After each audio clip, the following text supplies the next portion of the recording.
So, remember those skills I mentioned in the previous videos that favored certain damage types over others? Well, this is the video on how to identify those damage types. Now, there are several types of damage, but there are 3 that are the most prevalent throughout the game, with subtypes on a duty-by-duty basis. In this video, we're going to cover the 3 most prevalent, each denoted by markers next to your damage numbers as you're attacking or receiving damage. This being physical, magical, and unique.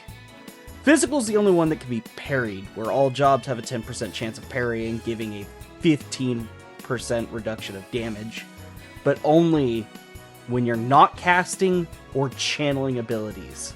And the case for tanks, this only really applies to Paladin.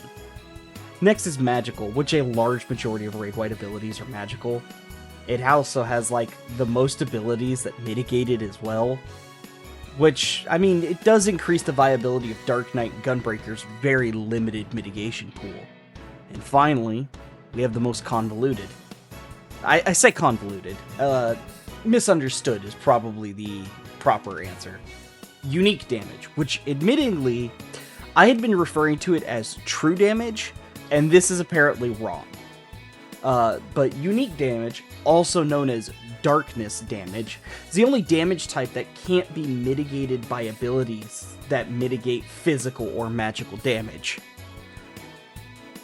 It often kind of cuts through a lot of mitigations, actually, with a few exceptions, mostly tank abilities, invulnerabilities, and of course Transcend when you are revived.